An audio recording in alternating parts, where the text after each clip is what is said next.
so Supergirl is the newest movie within the DCU. It is the newest project we have gotten. It just came out this past weekend. It is now Sunday. I am recording this video after I've now seen it both in ScreenX and in regular screenings, so I'm gonna give my spoiler-free thoughts on what I thought of Supergirl. Alright, so before we do start the video, I did want to show you guys this little Supergirl keychain I did end up picking up from KFC in the little blind bag. You guys can't see, it is pretty cool. I did end up getting the crypto bucket, however, it is in the mail, so I will show you guys that on my shorts channel or on my TikTok if you guys do want to end up seeing that. A brand new glass display, we do have Supergirl right here. We do have little baby crypto down there. This is the brand new Supergirl figure that McFarlane has made for the new Supergirl movie. Just wanted to show you guys that I also got this before the movie as well. First, I'll start off with Millie Alcock's performance.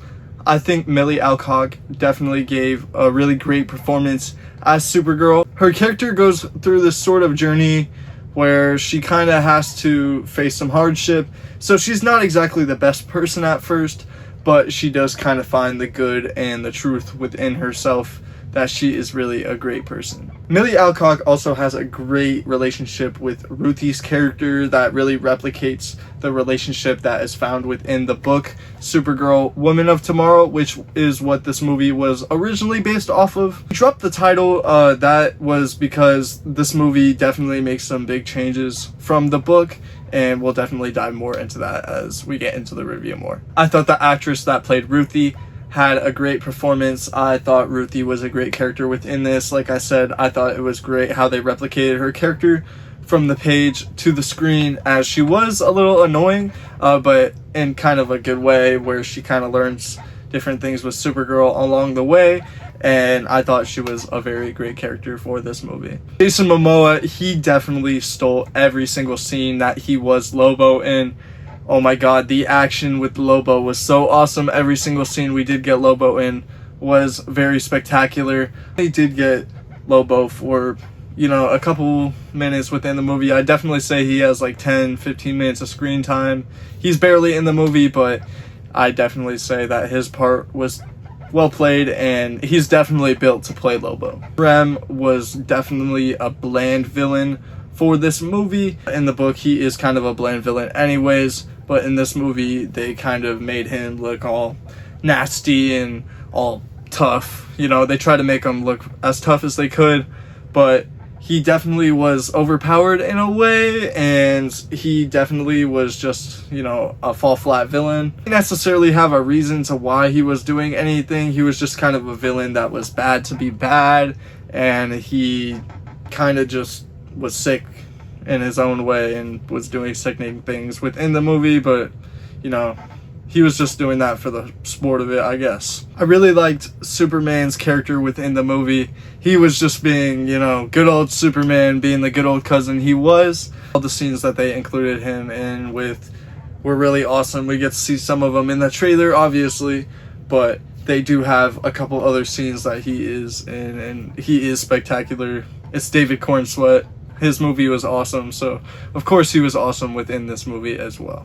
One thing you can notice within this movie is that there is definitely like a James Gunn kind of style that the director tried to put on this movie, and I think it's because, you know, obviously he's going into a DCU movie, he's going into James Gunn's universe necessarily, so he kind of wanted to create a movie to please James Gunn in a way, but I think some of the things he did were just a little too similar to what he did within the Guardians movies and kind of in Superman as well. Aliens, the ship designs, the planets, everything within the movie definitely felt like Guardians of the Galaxy in a way. I mean, there's even a scene with I'm actually not gonna say who the character is because it will spoil it a little bit, but there is a scene that's kind of like the Rocket and Yondu scene within the Ravager base that they're trying to escape from.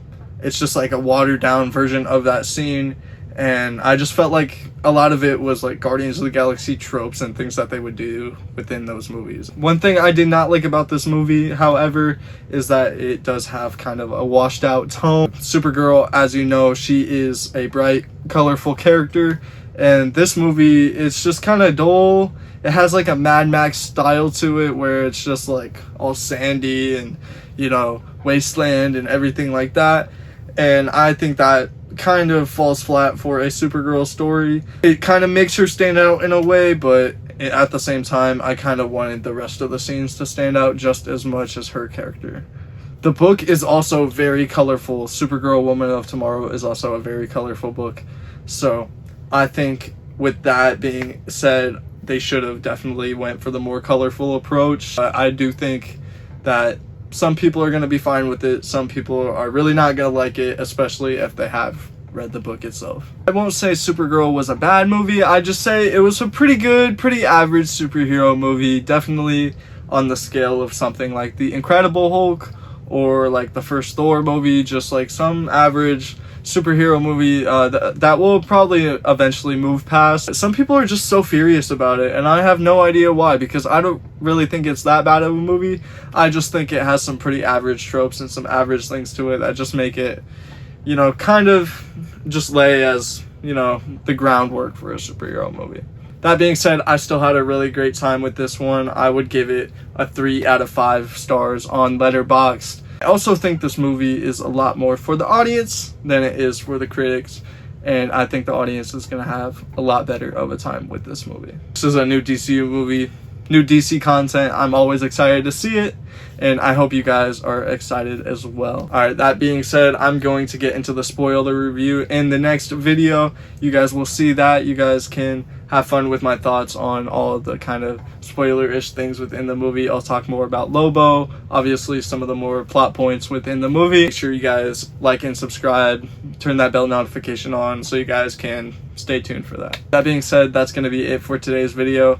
I hope you guys enjoyed this review. We're going to definitely make sure we review more movies. I'm really excited to get more DCU content, and I'm really excited to get all kinds of more superhero content within the year.